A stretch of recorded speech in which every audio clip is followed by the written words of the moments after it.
Bem-vindos ao SESC. Este é o Centro de Pesquisa e Formação do SESC, que a gente carinhosamente chama de CPF. O CPF é uma unidade especializada em cursos e palestras, onde a gente procura discutir e refletir sobre a cultura e as humanidades. Então, eu convido a todos para acompanhar a programação do CPF. É uma unidade que está aberta a todos, a biblioteca, as salas de estudos. Frequentem, vocês são muito bem-vindos. Hoje, nós temos aqui a abertura da campanha... Obrigada. A abertura da campanha de conscientização da violência contra a pessoa idosa, do SESC. E eu queria informar que o SESC, essa programação está sendo transmitida pela internet e está sendo também gravada em áudio e em vídeo para posterior publicação na internet. Então, a presença de vocês nessa sala autoriza o eventual uso das imagens. A gente também está passando um termo de autorização de uso de imagem. Eu peço, por favor, que vocês assinem. Eu queria convidar, então, para essa noite de hoje, a assistente de gerência de estudos de programas sociais do SESC São Paulo, Alessandra Périgo Nascimento, que fará a mediação nessa noite. Muito obrigada a todos. Boa noite a todos. A violência que não é percebida é uma violência? O tema da campanha deste ano é violências veladas. Nós vamos falar sobre essas violências que são mais ocultas. Tá? E, para falar sobre isso, o palestrante convidado é o psicanalista, doutor em psicologia clínica e escritor, autor de mais de 10 livros na área da psicologia e colunista da Folha de São Paulo, Contardo Caligares. Então, vamos lá. Obrigado. Oi, boa noite de novo, pela terceira vez, em poucos minutos. Então, eu quero agradecer o SESC São Paulo pelo convite, a oportunidade de abrir essa campanha de conscientização da violência contra os idosos ou idoso. E o convite me interessou especificamente por ser uma campanha de conscientização da violência velada. Até porque a violência que não é velada não precisa de conscientização, ela aparece imediatamente. Então,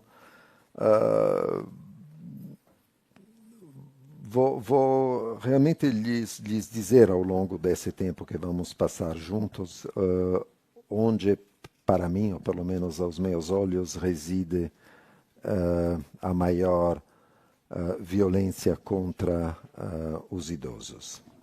Vocês sabem que, claro, com uma possibilidade de 1000 críticas, mas bem ou mal, nós podemos nos considerar uma sociedade bastante tolerante do desejo dos outros. Certamente mais tolerante do que nós mesmos fomos no passado, ou de que outras sociedades são. Uma das últimas fronteiras dessa tolerância é um fenômeno quase especificamente brasileiro, que é o fato seguinte, que várias famílias de classe média, alta ou baixa, aceitam que um filho ou uma filha menor durmam em casa com seus namorados. Talvez, se aqui tem pais que têm filhos adolescentes, já vivam ou tenham vivido essa situação que se tornou bastante trivial. Geralmente a gente racionaliza, digo especificamente brasileira porque, por exemplo, na Europa e nos Estados Unidos não cai bem. Mas a racionalização brasileira dessa tolerância é que, claro, é melhor que isso aconteça em casa do que, sei lá, no carro, por exemplo, ou em outros lugares que seriam perigosos. Então, a segurança é a grande justificativa que faz que nós permitimos a muitos de nossos adolescentes de começar muito cedo uma vida de casado, porque o que acontece é que acabam dormindo em casa quase cada noite, ou seja, acabam realmente casando e são um casal casado com a única diferença que quem paga a comida e a roupa lavada e passada são os pais. Fora isso, eles têm realmente uma vida de casados. Bom, enfim, bem ou mal, parece haver, nesse caso, uma aceitação do fato de que nossos filhos e filhas adolescentes têm uma vida sexual. É melhor não se iludir excessivamente. Tudo isso não é realmente revelador de uma nossa extraordinária tolerância, né? Na verdade, provavelmente tudo isso esconde uma tremenda vontade de controlar e de domesticar o desejo dos adolescentes, porque pelo menos se isso acontece em casa, vamos saber o que é, sem contar que tem aquelas condições que são colocadas. Uma é a mais clássica que existe, é tudo bem, pode trazer para casa alguém, mas tem que ser alguém que você ama. O sentimento é a grande justificativa para poder transar. Sem sentimento não pode.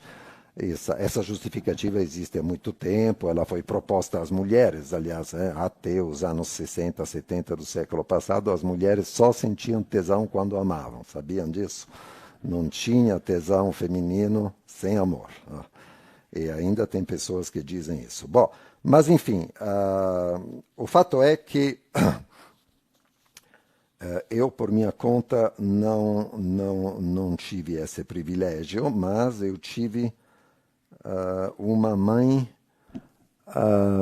realmente tolerante, que quando se deu conta e admitiu que eu tinha pelo menos a pretensão de ter uma vida sexual, e também se deu conta que talvez a minha vida sexual ela não conseguisse domesticar. Então teve uma ideia ótima, que é que ela alugou um kitnet barato no centro de Milão, que nós podíamos, eu e meu irmão, usar eventualmente. Então isso ficou fora de casa, que achei ótimo, né? Ela também, acho.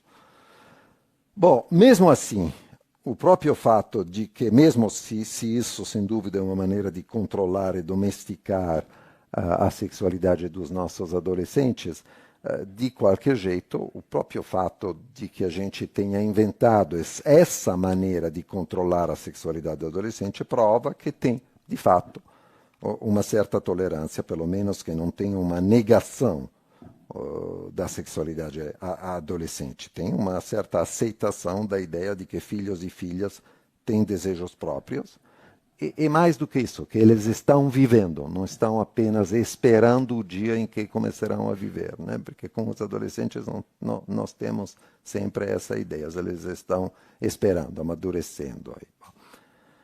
Bom,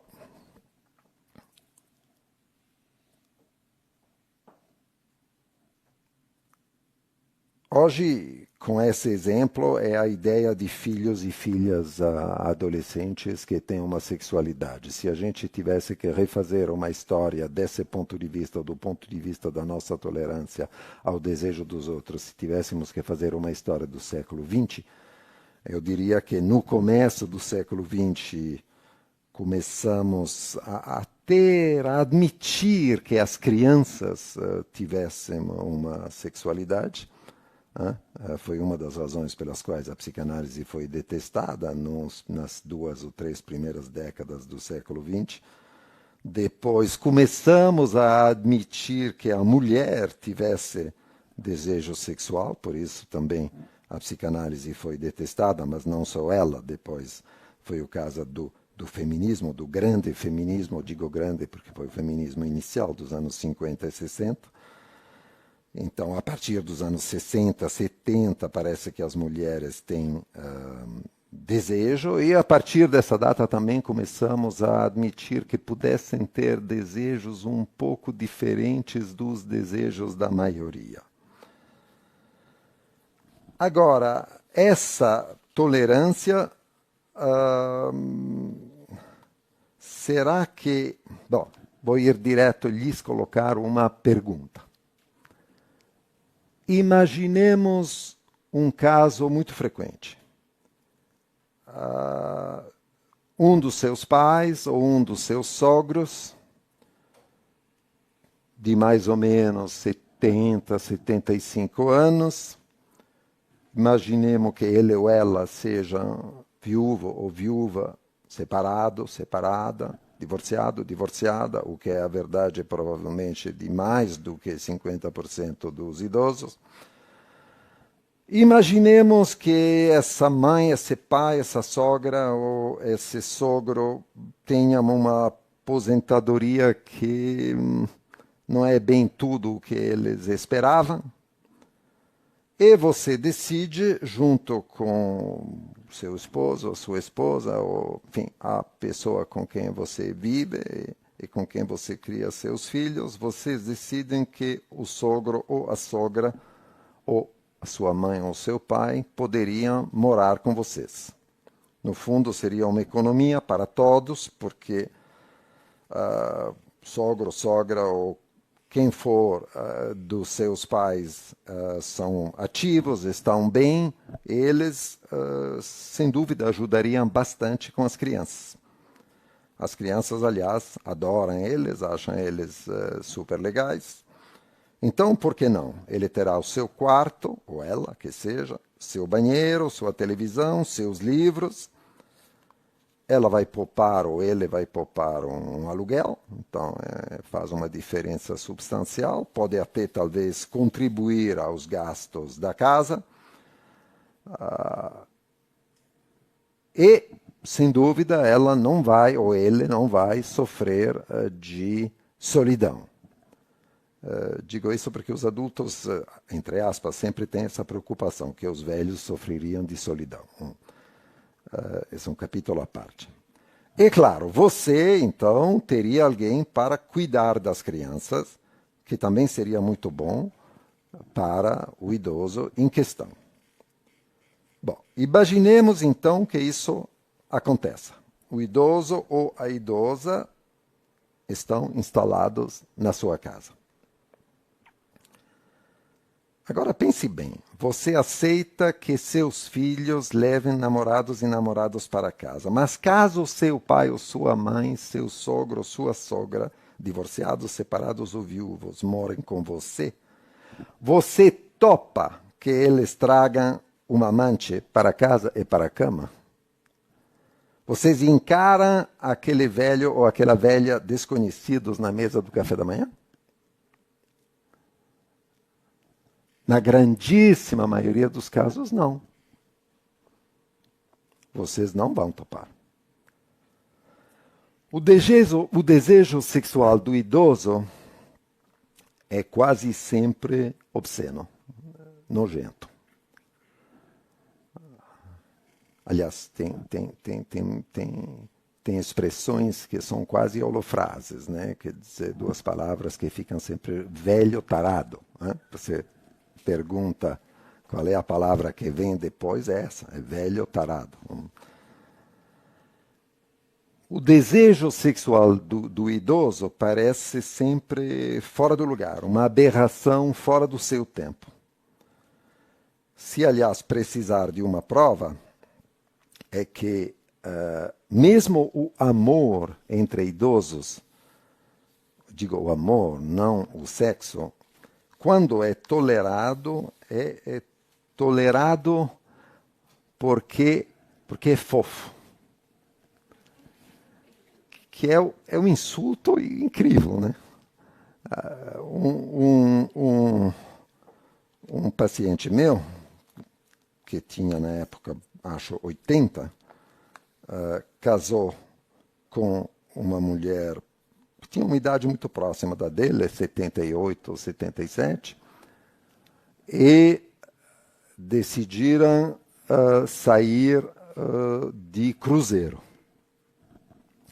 Não era propriamente a lua de mel, era uma viagem de cruzeiro, afinal, bom, ótimo. E durante a viagem de cruzeiro, Vocês vão desculpar, então não vou poder porque estamos sendo gravados. Mas, enfim, é que ele disse um palavrão, eu ia reproduzi-lo. Mas citado pode? Pode, tá. Então,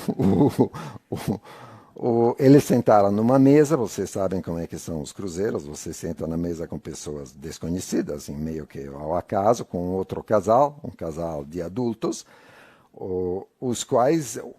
Melhor dito, ela, desse casal, perguntou imediatamente, vocês estão casados há quanto tempo? Porque achava fofo dois velhinhos que ficam juntos 50 anos.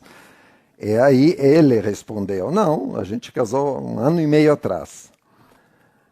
Aí ela enterneceu ainda mais e disse, que fofo.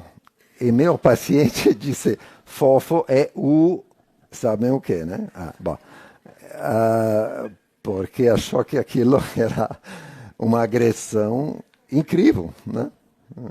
O fato que eles obviamente estivessem juntos porque transavam e achavam aquilo legal era fofo.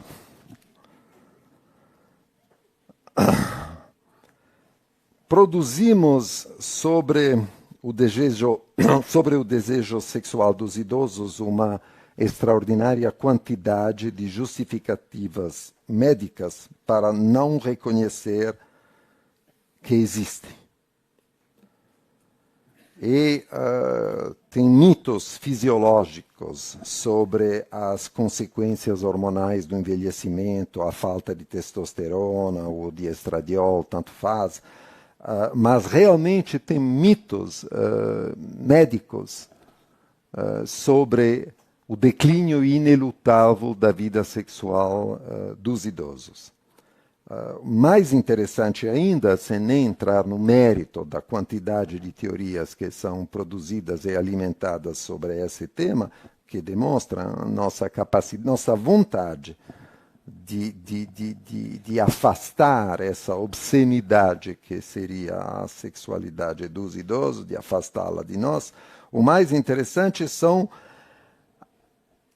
o descaso da medicina diante da impotência produzida nos idosos. Por exemplo, é trivial que os médicos constatem que há uma série de medicações que são ordinárias, sobretudo para pacientes idosos, e que são tomadas, como se diz, para o resto da vida, medicação contra doenças crônicas como diabetes e hipertensão arterial, as quais medicações têm como consequência a impotência masculina. Isso parece não ser um problema. A indústria farmacêutica acha que isso é o sacrifício esperado.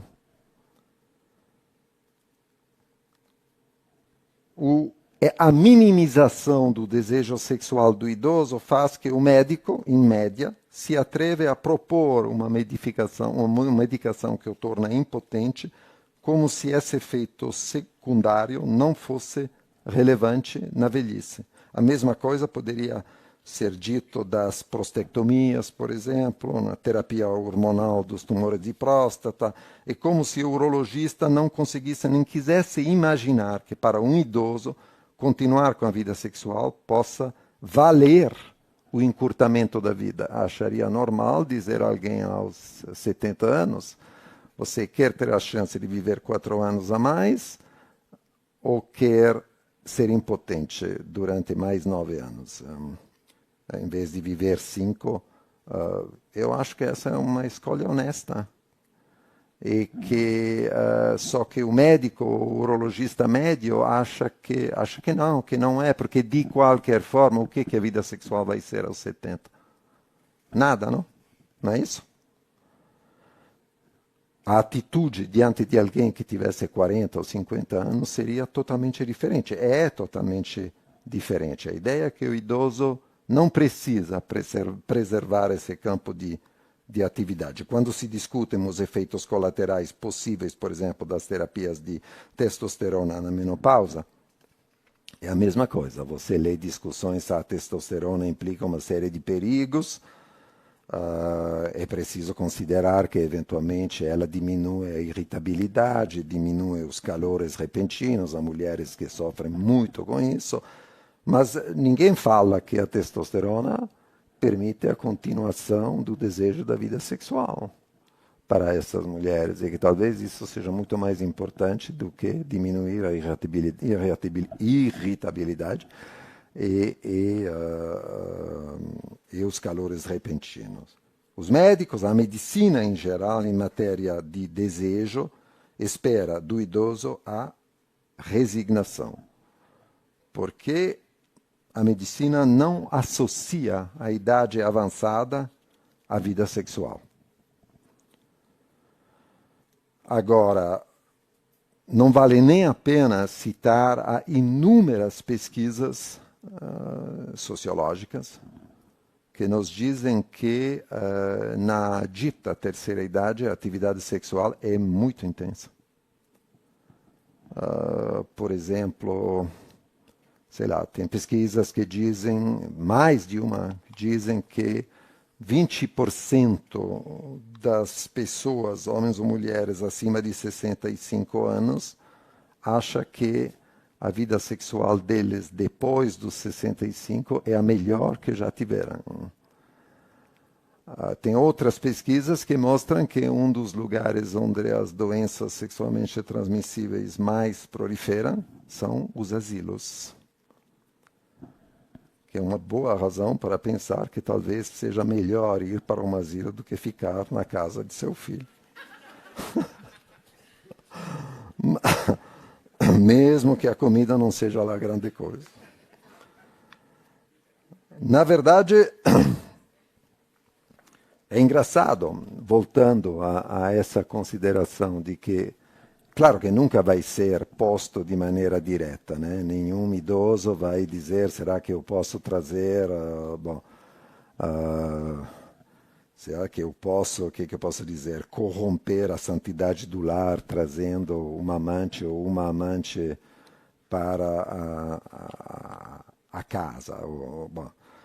Ninguém pergunta isso, ninguém vai dizer não pode, mas está totalmente implícito e presente, o que é engraçado, porque para muitos idosos, quando havia crianças pequenas, quando eles eram, digamos, adultos, sei lá, aos 50, por exemplo, o sexo era limitado pela presença das crianças pequenas, não tanto porque as crianças pequenas atrapalham realmente a vida sexual dos pais, isso é uma fantasia.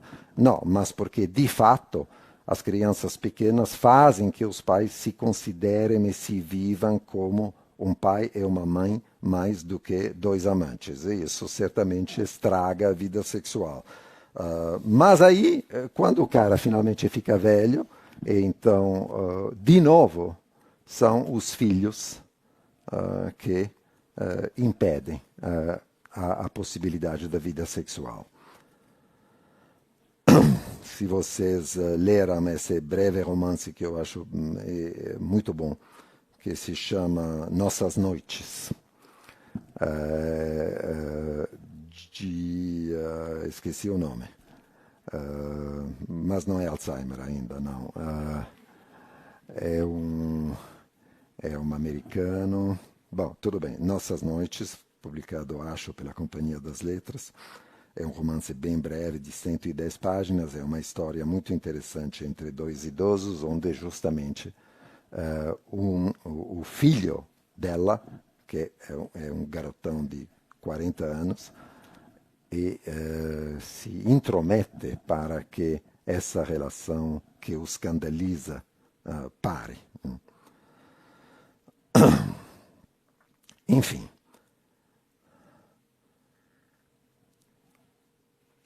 O sexo, não vou entrar em detalhes sobre como o sexo depois dos 80, com ou sem medicação para diabetes ou hipertensão arterial, consegue se expressar, como ele se expressa e se encontra em situações em que você imaginaria que uma mulher poderia ter perdido até a imagem dela mesma como mulher, depois, sei lá, de uma dupla mastectomia sem reconstituição mamária, mas isso não impede duas pessoas de se encontrar.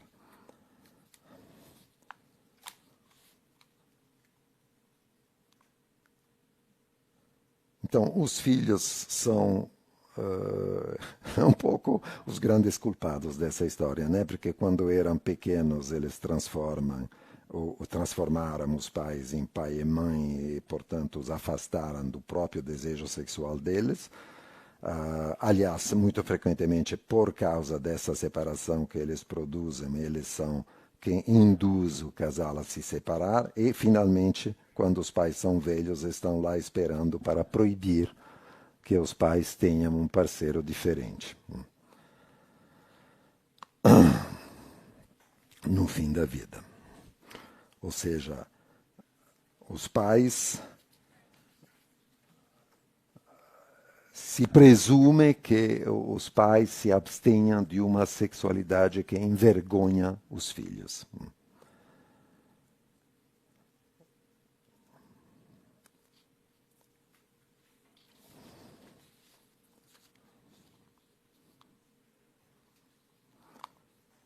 Bom, tem uma questão à parte que não vou na qual não vou entrar, e que é que a nossa cultura tem uma ideia do corpo sexual que geralmente é uma ideia mais jovem do que 70, 80 anos. Né? Nós imaginamos que o corpo sexual ativo seja um corpo jovem, de aparência jovem, elástico, treinado, eventualmente malhado. Fora que malhar está ao alcance de qualquer um até os 80 ou até os 90 anos, mas uma coisa que muito frequentemente as mulheres notam, é verdade que um homem de 70 encontra facilmente uma mulher de 50 ou 55 com quem refazer a sua vida, enquanto em regra, uma mulher de 70 teria mais dificuldade para encontrar um homem mais jovem, por exemplo. Mais frequentemente vai encontrar alguém um pouco mais velho do que ela. Na minha experiência, na verdade, a questão da idade não é muito relevante nos casais que se formam. Mas eu tenho uma experiência um pouco atípica, porque a minha experiência com pacientes idosos é uma experiência com pacientes quase todos cancerosos. Então, deprimidos. Deprimidos não é a palavra certa, porque não acredito que isso seja o que a gente chama uma depressão clínica, mas entristecido pela ideia de que o horizonte de vida deles ou delas é prescrito, enfim. Uma coisa tocante era que essas pessoas que muito frequentemente namoravam, encontravam parceiros, namoravam no sentido, realmente, de namorar fixo, de se juntar. A questão não era quantos anos você tem atrás, mas quantos anos você tem pela frente. O que eu tenho para te dar? No máximo uns 3, 4 anos legais, e depois um mar de sofrimento. E você quanto tempo tem para que sejamos bem, para que estejamos bem juntos? Essa era a pergunta, não era quantos anos temos atrás de nós, mas quantos anos poderíamos ter na nossa frente. Bom, mas uma questão interessante quanto às mulheres de 70, 75, 80, que teria mais dificuldade em encontrar um homem mais jovem, existe o recurso possível, pelo menos sabendo como nós nessa altura deveríamos saber, que na verdade o tesão feminino não precisa passar pelo amor paixonal, né? Existe o recurso a relações que podem não ser necessariamente contratos breves de prostituição com Michê, coisa que é perfeitamente possível, mas relações onde tem um arranjo, onde talvez a pessoa com quem alguém ou a quem alguém se liga de fato dedica um tempo da sua vida a essa outra pessoa mais idosa e ele lhe fornece prazeres carnais e prazeres de convivência e de companhia até essa pessoa morrer. Não é insólito. Esse tipo de contrato, para quem frequenta a cidade de Miami,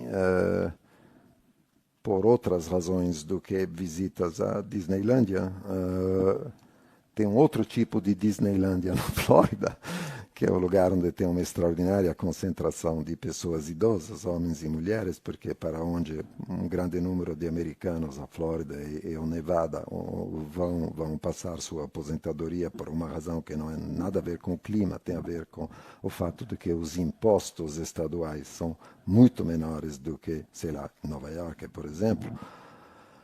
E na Flórida, como quase em cada estado dos Estados Unidos, não todos, o Nevada não, mas na Flórida a prostituição é proibida. Então, essa coisa hipócrita americana, só os americanos conseguem esses níveis de hipocrisia. Mas, por outro lado, você pode, sem proibir a prostituição como tal, masculina ou feminina que seja, você pode efetivamente ter arranjos. Isso é diferente. Arranjos, ou seja, casamentos, o que era realmente o caso do nosso século XIX, casamentos de interesse mútuo e recíproco. Vocês entendem que isso é realmente o pesadelo dos filhos, né? Pesadelo dos filhos é uma das razões pelas quais os filhos não vão gostar que o pai ou a mãe volte para casa com uma ou um amante, é que qualquer um que se relacione carnalmente com o pai, a mãe, o sogro, a sogra, é um aproveitador. A namorada, a amante, o amante do fim da vida dos pais, para o filho é sempre um aproveitador. Por quê? Porque deram um prazer carnal que ele, o filho, considera como vergonhoso. Vou lhes contar uma história que, nessa altura, posso contar. Na primeira temporada de Psi, que é o seriado com o qual eu me divirto trabalhando, ou trabalho me divertindo, no episódio que não me lembro mais se era o quarto ou terceiro que fosse, tem uma história de um senhor idoso que adora ver a enfermeira que cuida dele vestir e desfilar com a roupa da mulher dele que morreu. Sensivelmente, essa visão da enfermeira, da jovem enfermeira usando a roupa da mulher dele, de quem ele é viúvo, é para ele um grande prazer carnal, ou grande prazer carnal. Isso suscita num dos dois filhos desse senhor uma tremenda indignação e um medo terrível de que essa enfermeira seja uma aproveitadora.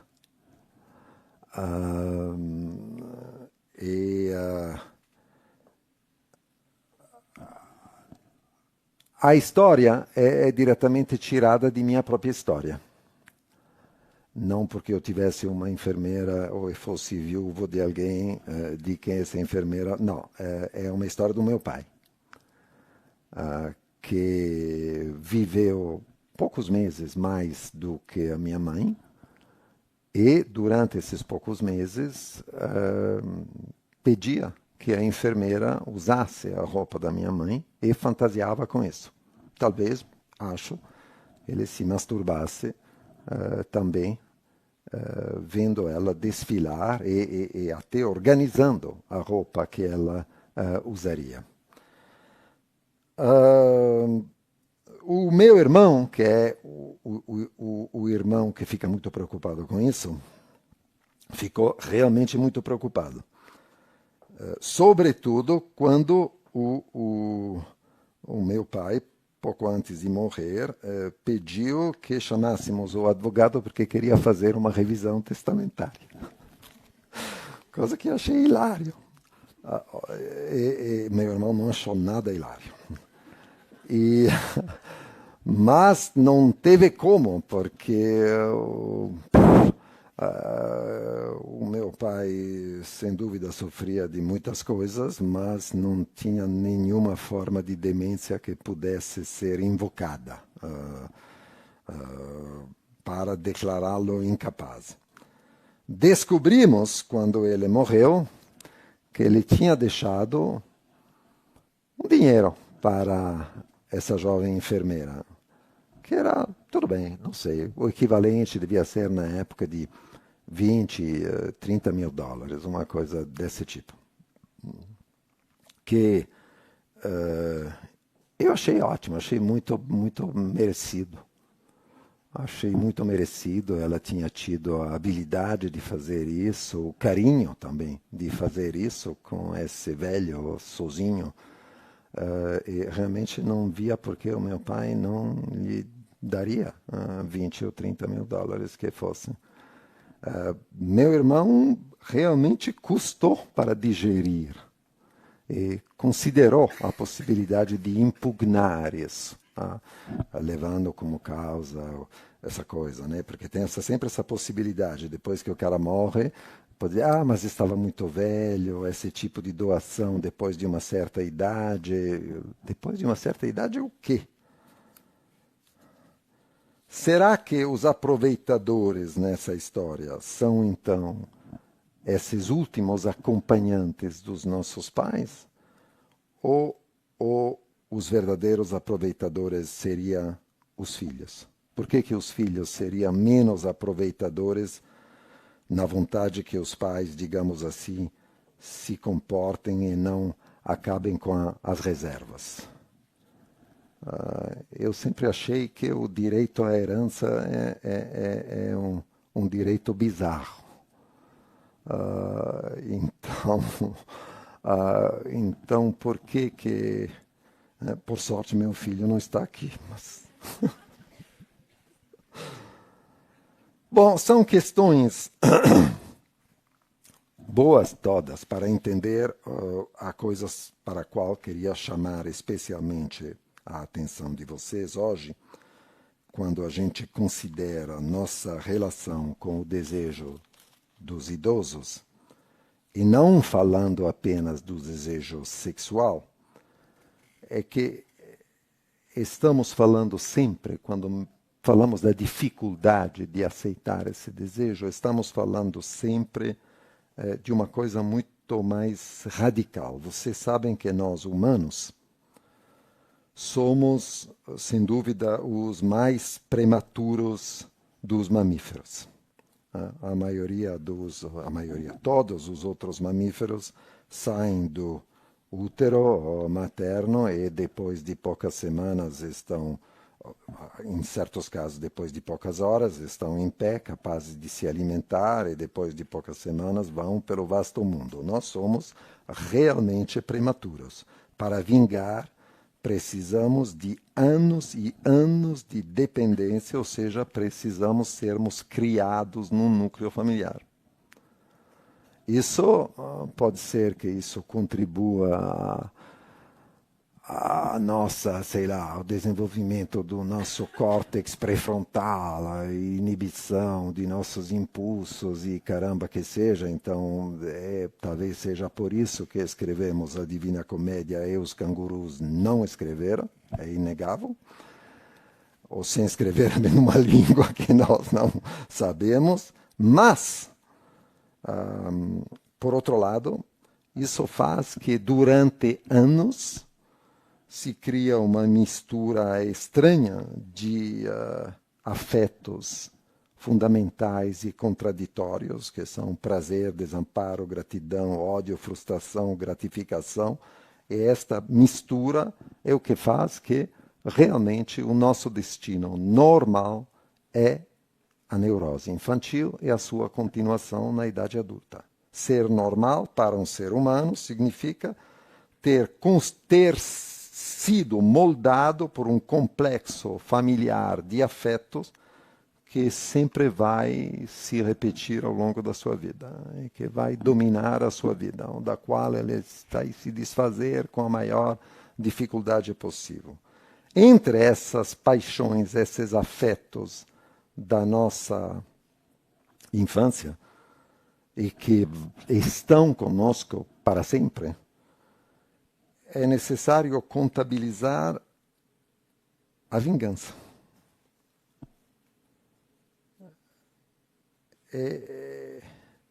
Sabe, quando os pais, de uma maneira ou de outra, passam a depender dos filhos, a hora da vingança é inevitável. Vocês foram os que me impediram de desejar, me impediram de me masturbar, me impediram de comprar aquele carrinho vermelho que eu queria para caramba, sempre pelo meu bem. Pois é, agora eu vou lhes impedir de desejar. Vocês diziam que eu não podia ainda fazer isso ou aquilo, pois bem, agora eu vou lhes dizer que vocês não podem mais. Não é possível entender qual é a relação entre filhos adultos e pais idosos sem ter no centro da nossa visão as consequências da vingança. É uma coisa que se sabe há muito tempo, né? O bardo, como se diz, ou seja, Shakespeare, tudo bem, sabe que por cada Cordélia, que é a filha querida do rei Lear, tem duas irmãs que são as irmãs que querem se vingar do pai. Agora, os idosos ainda por cima vivem mais, o que é um problema para os filhos, porque vivem mais, então desejam mais tempo. Nesse quadro, como efetivamente não é possível assassiná-los, pelo menos não é bem visto, a demência e o Alzheimer são providenciais. O que se constata é que tem uma incrível facilidade com a qual o adulto pensa na incapacidade dos seus velhos.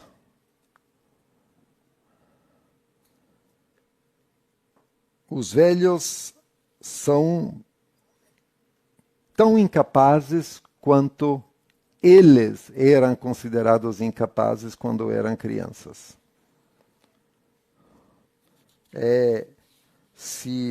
Como é que estamos de tempo? Tá. Não, eu queria que a gente pudesse discutir.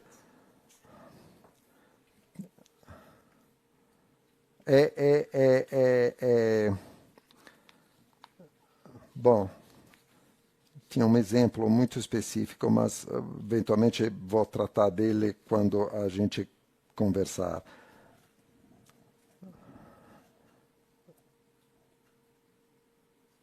Sob pretexto de se preocupar com os meios de subsistência dos velhos, né? Será que pouparam o suficiente? Será que recebem uma aposentadoria suficiente? Como é que vai ser? Os filhos adoram se colocar na posição de tutela.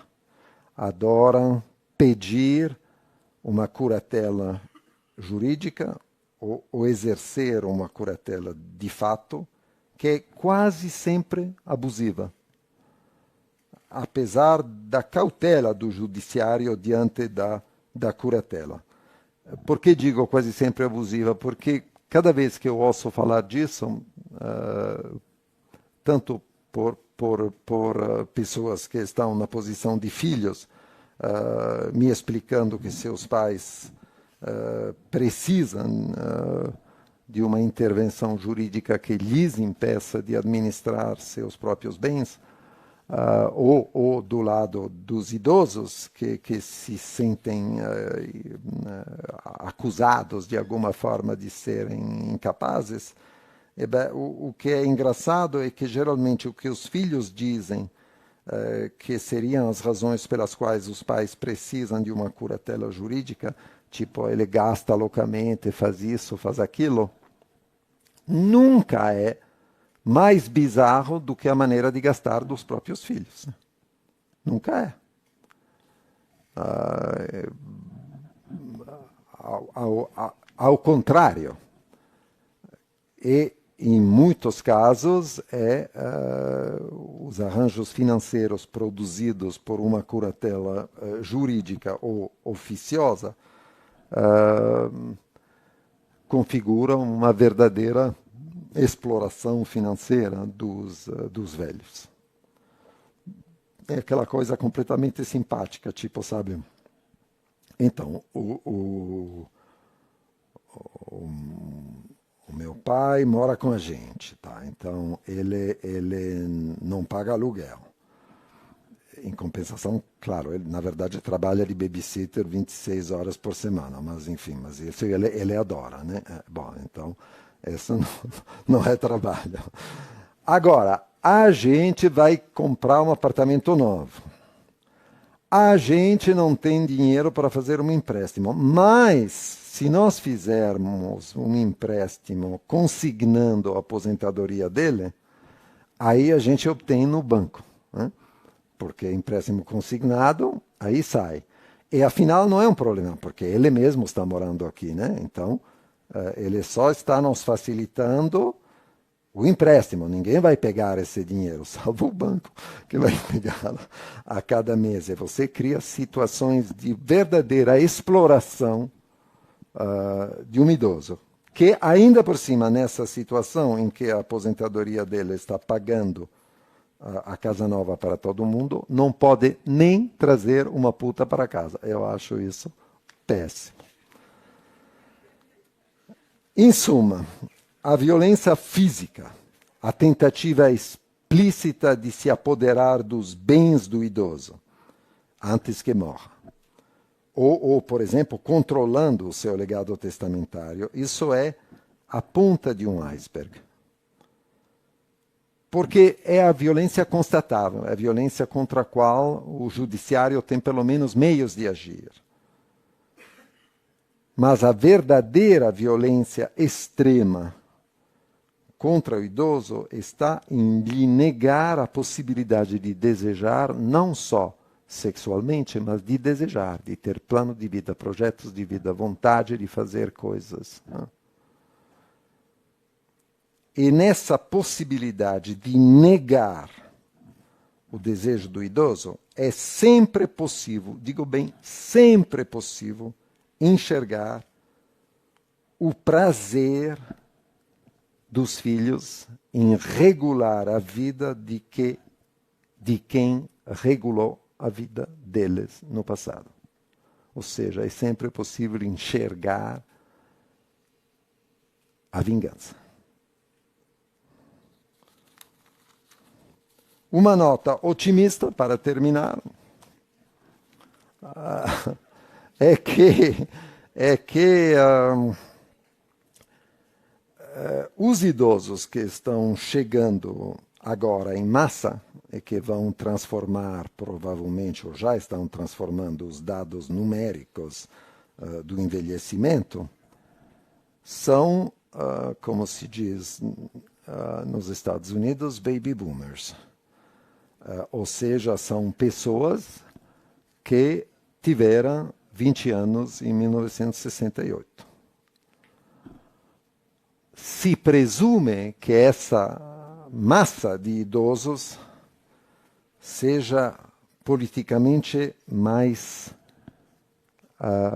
disposta à revolta e à não aceitação de um mundo que os violenta.